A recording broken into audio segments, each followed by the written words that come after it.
wameshawazidi katika ukumbi huu, kwa hivyo tunaomba muwe tayari. Atakapofika ndio tutaanza na wimbo wa taifa. Kwa hivyo tunaomba sekretari watu wakuwe chonjo ili tutakapoanza wimbo wa taifa kifuatwa na wimbo wa taifa wa East Africa. Asante.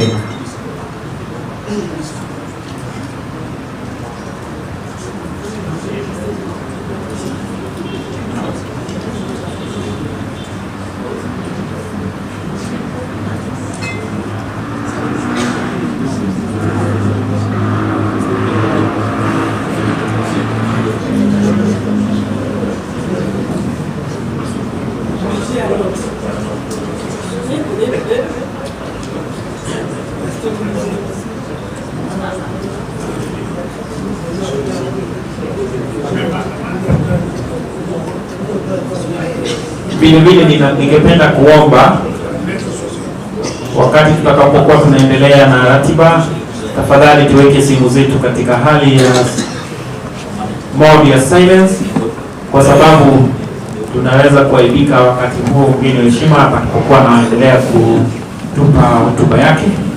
Kwa hivyo weka simu yako katika hali itakayoweza kutopiga. Asante sana.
Thank you.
Check. Check.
Kindly let's remain upstanding for the two national anthems.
Thank you. I request that we remain standing as I call upon our senior village elder, Joseph Kaloki, to come and lead us in a word of prayer. Joseph Kaloki.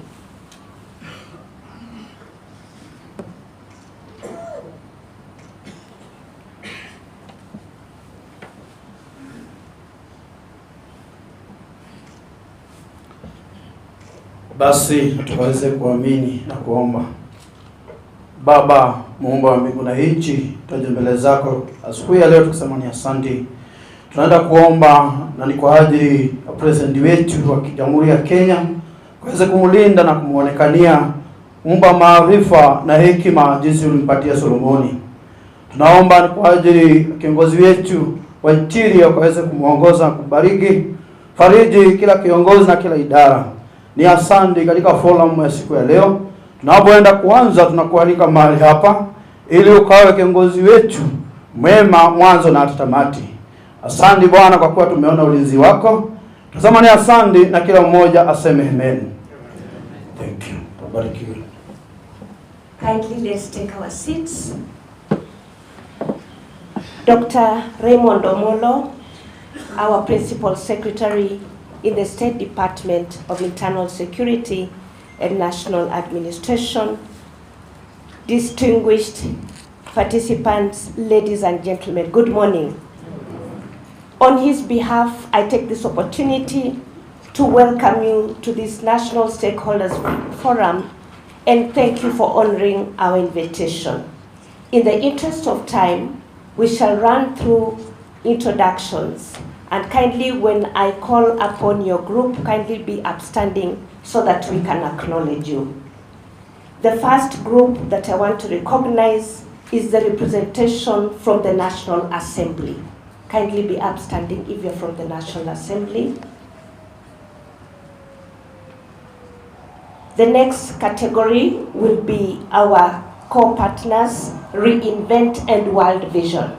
Reinvent and World Vision representation. The next category is state departments. We invited the 58 of them. Kindly be upstanding if you're from any state department. Thank you very much. A round of applause for them. The next category is independent commissions, Public Service Commission, Salaries Remuneration Commission. If you're here, kindly be upstanding so that we can recognize you. Thank you. The next category is the sagas and heads of department from the Ministry of Interior and National Administration. The sagas and heads of departments. A round of applause for them. The next category is Nairobi County Government and Council of Governors. Let's clap for them. Thank you. The next category is the Government Delivery Unit. Government Delivery Unit. Thank you. A round of applause for them. The next category is any professional bodies that we had invited, professional bodies.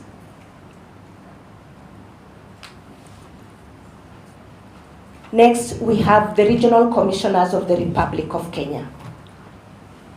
A round of applause for them. County Commissioners of the Republic of Kenya. They are full house, sir. A round of applause for them. The category of Ngao of Deputy County Commissioners, Assistant County Commissioners, Chiefs and Assistant Chiefs, kindly be upstanding. Let's clap for them. We also have civil society and members of faith-based organizations. Please be upstanding. Faith-based organizations and civil society. Our pastors, our soup camp leaders, a round of applause for them. And now we have leaders invited from Nairobi County. Nairobi County leaders, please be upstanding.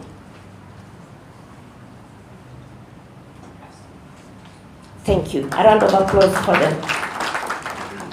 And we also have, sir, the standing committee. The standing committee.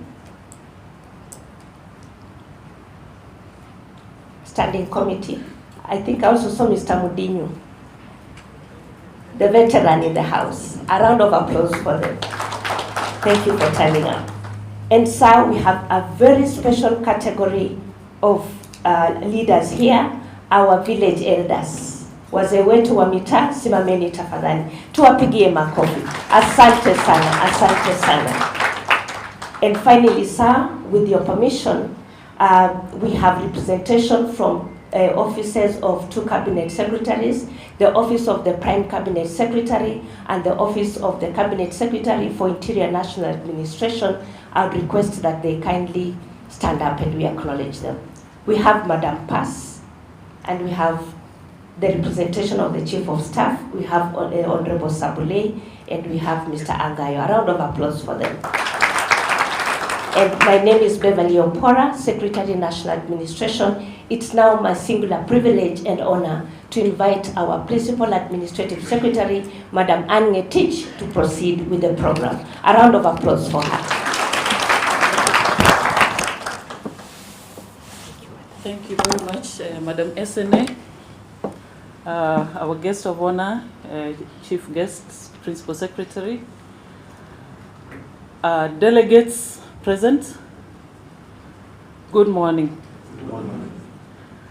It is my singular honor, sir, to take this opportunity to welcome you in this very critical or important session, which is the culmination of a journey that you set us off on. First of all, by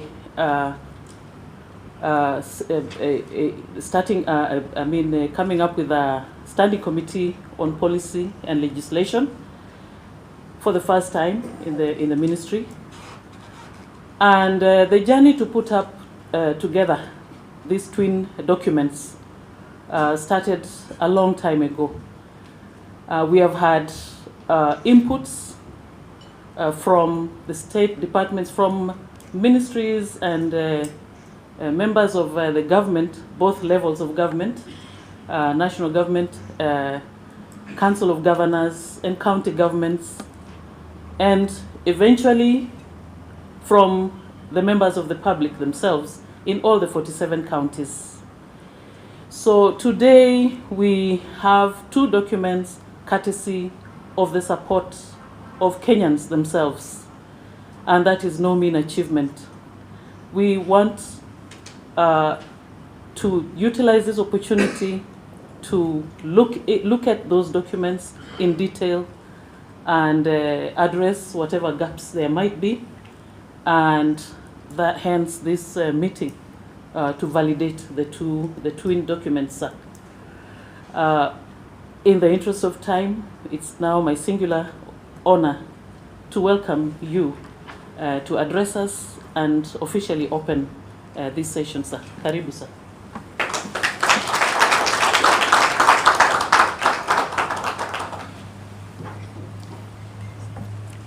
Thank you. Let's be seated.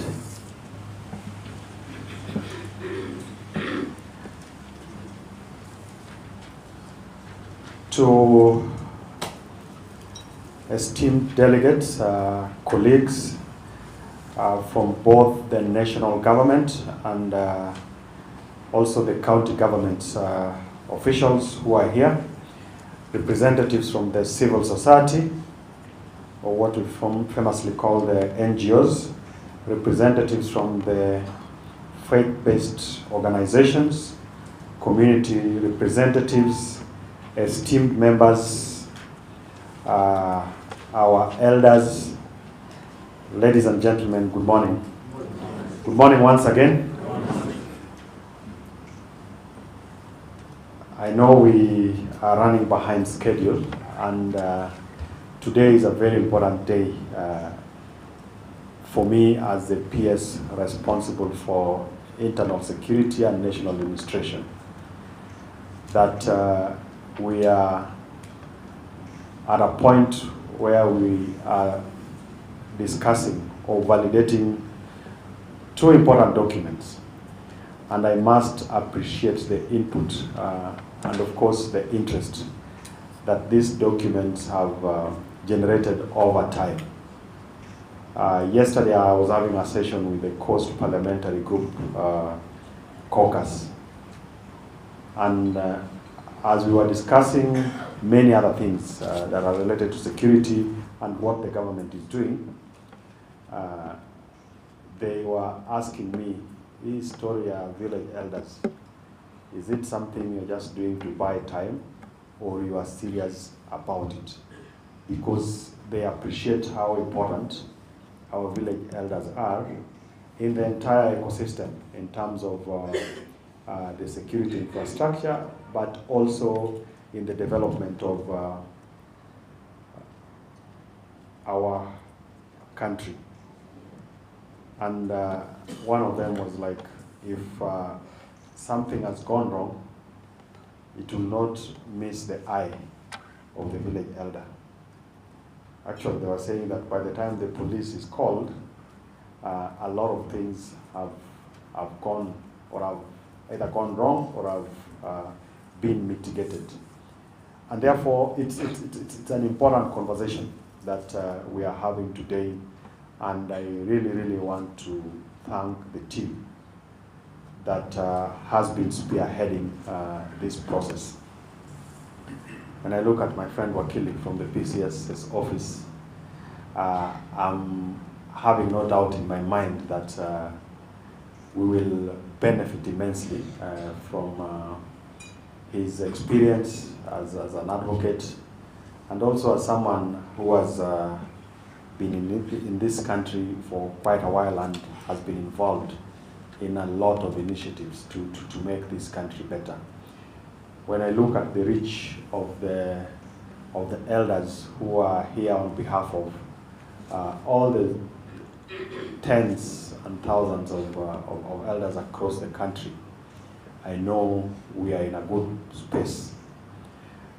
When you think about even the administrative units, and everywhere the president goes, and everywhere all of us as leaders we go to, there's always the invitation for a new administrative unit here and there, primarily to address challenges around security, but also most importantly for access to services by the public.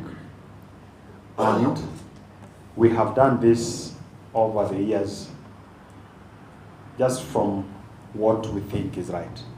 But for the first time, we want to entrench that process so that there is clarity on how and when to do it. And therefore, I'm privileged to be here at this validation forum for two critical instruments. One is the draft National Government Village Administration Policy and the draft National Government Coordination, focusing on the administrative units regulations 2025. Over the last 2 years, we have seen law enforcement and local administration undergo a remarkable evolution. As a PS in this Ministry of Interior and National Administration, I find myself being at the forefront and of course witnessing firsthand the transformative reforms that we are collectively embarking on, upon which our security sector and administration of the grassroots is entrenched. The introduction of the new administrative units, the professionalization of the national government administrative officers, and the modernization of the police service are all contributing to a safer and more secure country. Regardless of which location it is, we feel the hand and presence of government in our daily lives through responsive services, swift law enforcement, and inclusive development. I can comfortably state that if there was anything that I would be very proud of, is that I'm at the heart of leading this transformation and in the process of making the realization of these two critical documents actually real. I feel a lot of pride knowing that when the administrators and the village elders are assured that their welfare is secured, then they will be able to devote themselves wholeheartedly to protecting our children, women, and of course, a number of us who are vulnerable from exploitation and abuse, and also upholding the rule of law in every corner of the country. Our village administrative structures will be aligned with our national security framework so that we are able to better detect, prevent, and respond to emerging threats. We have mechanisms that we must be able to strengthen as part of these draft policies that we are validating today. Mechanisms on dispute resolution, fair communal resource management, as well as local development planning by embedding our communities at the heart of these two important policies. On behalf of the State Department for Internal Security and National Administration, we are humbled by the overwhelming feedback and support that we have received, the diversity of the views that we have received as a result of the public participation exercise that we've been able to undertake in various fora. I would want to, in particular, commend the civil society organizations for the advocacy that has kept the voices of the vulnerable and marginalized communities at the forefront in the drafting of these two important instruments. I also want to appreciate the private sector players whose technical expertise and resources have enriched this process. I know we have worked closely with reInvent on a number of other interventions, and these particular two processes have been no exception in terms of that support and continued partnership that we continue to receive, also from our development partners. In terms of the financial resources that they've been able to put at our disposal, as well as technical support. Now, most importantly, are the citizens of this great republic, whose engagement, passion, and constructive criticism continue to drive us to be better stewards of public trust. Ladies and gentlemen, your contributions drawn from town halls, online portals, and workshops have enriched these drafts, ensuring that they reflect the aspirations of our communities at the grassroots. We are glad that as we sit here today, we will be conducting this validation exercise, which is not merely a formality, but rather a collective opportunity to be able to improve on the documents, and we build consensus around them. I would want to encourage us that let's thoroughly scrutinize these two documents, and where necessary, we propose amendments or adjustments so that we ensure that they are aligned technically, legally, so that they reflect the wishes of the people of this country. From your insights, our technical teams will be able to prepare the final drafts for submissions for approval.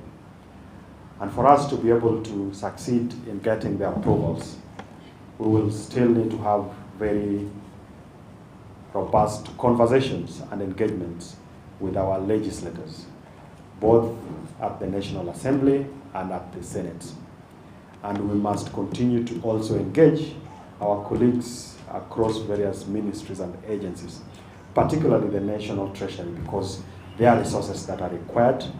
Our colleagues at the State Law Office, we still need to ensure that what regulations we are passing through or that we are seeking approval for are not in conflict with anything that is existing or anything that is proposed across the entirety and the spectrum of government. And to all of us, I think we need to have the comfort that we are doing the right thing. And when our time is gone, we can be able to look back and say that we did something that has pushed the country forward, as we all are expected to do. And it's not about us. When you think about the policy on village elders, we know how much sacrifice they make to support the national government administration structure. Because without the village elders, the assistant chiefs are completely blind to what is going on in the sub-location. That police officer, that OCS, is completely blind to what is happening, and even knowing how to intervene. In the case of our cities like in Nairobi, where the assistant chiefs and the chiefs are moved across, and also the dynamic nature of how our cities and towns are, if we don't have a fully functional structure of village elders, of course what would easily call the Nyumba Kumi, then we'll have a crisis of monumental proportions. I was just thinking to myself yesterday when His Excellency the President was handing over keys to more than 1,000 Nairobians. And that development in Mukuru eventually will be hosting more than 40,000 Kenyans. And then you start to think of the work of the chief in that area, the work of the OCS in that area. So as we validate these documents, we must be able to appreciate the uniqueness of this country. Because what would work for us in Eastlands, in Mukuru, will not be what will be working for us in Karen, or in Lavington, or in Muthaiga. It is not what will work for us in a village in Tana River. So what we are doing must be something that is fit for purpose, that is applicable to every corner of this country, appreciating the diversity and the uniqueness, and also the structure in which our communities live. So I'm looking forward to seeing the final product of this validation exercise for purposes of carrying it forward. And I'm happy that it's happening at a time when we are having discussions around the budget for the next financial year. So we still have an opportunity to onboard part of what we will come up with as a final document because of issues to do with resource distribution and allocation. So finally, I would want to thank you, and I look forward to robust discussions and your invaluable input as we undertake the validation exercise for these two important draft documents. Thank you, and God bless you.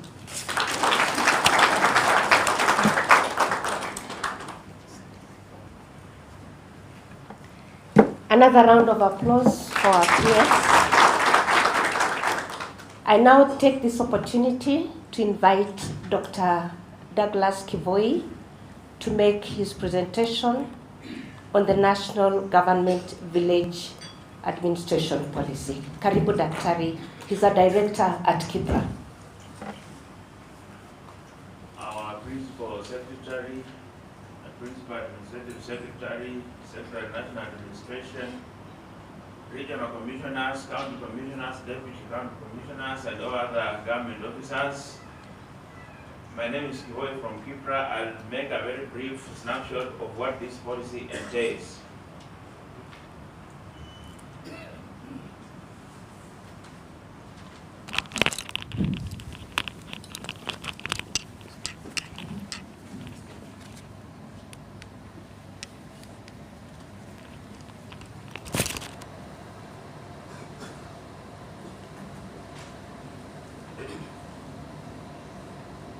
So we have in the policy defined who elders are. So we ask ourselves, who are these elders? And they are known. And elders here, we are not talking about men only, even ladies, because we are asked to be gender sensitive. And these are the people who help mediate in minor disputes within that community. They also help identify who are the vulnerable persons in need of assistance. And our Principal Secretary has highlighted the issue of when things happen in the communities, who are the first responders? They are these village elders. They know who has done what, who has done what, who has done what, who cannot do what.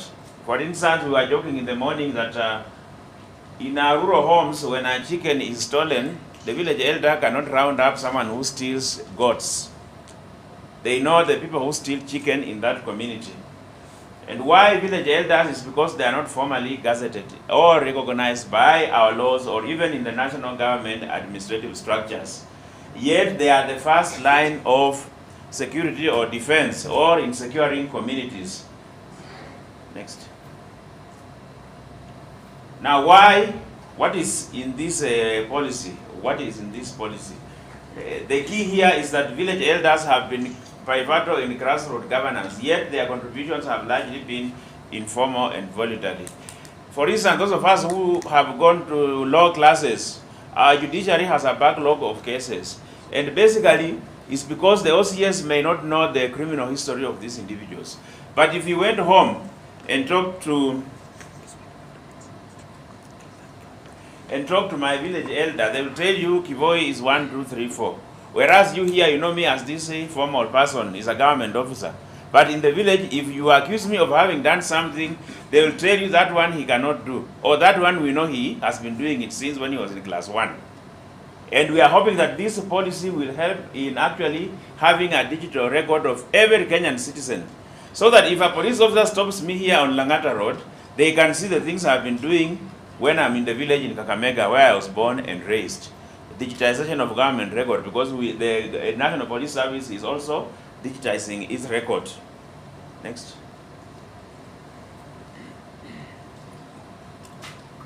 Next. So, the policy actually is anchored on Article 3, which says that a national state organ shall ensure reasonable access to its services in all parts of the Republic, as far as it is appropriate to do so and having regard to the nature of the service. And this policy 6.1 to map out and actually have these villages recognized. We need to know how many villages do we have in this country. How many villages do we have in the county? A deputy county commissioner must know how many village units are in his or her sub-county. Then the issue of the informal recognition of village elders, we know that they are there. But they are nowhere. They are there, but they are nowhere. Then also the legal framework for village elders. Why the legal framework for village elders is because there have been cases where when there are incidents of crime in the communities, and village elders are not sure what they should do. But in the policy, we are talking about capacity building. So where they'll be told, if this incident happens, this is your role. This is what you need to do. Then the issue of oversight and reporting mechanisms. Oversight and reporting mechanisms is also very, very critical. Next.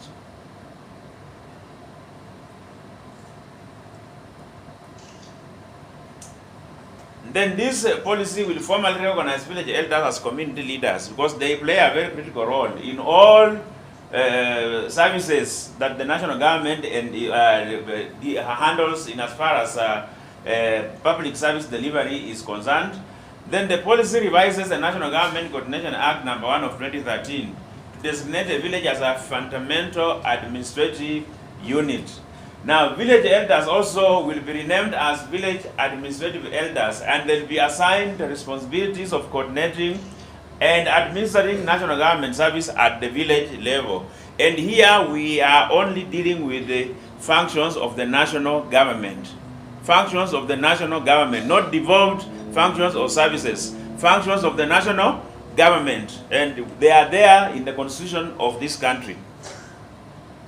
So recognition of the village as the lowest administrative unit, here we shall be dealing with the mapping of village units. We shall map them and we shall use technology, the issue of GPS coordinates. So you'll know that this village starts from point A to point B.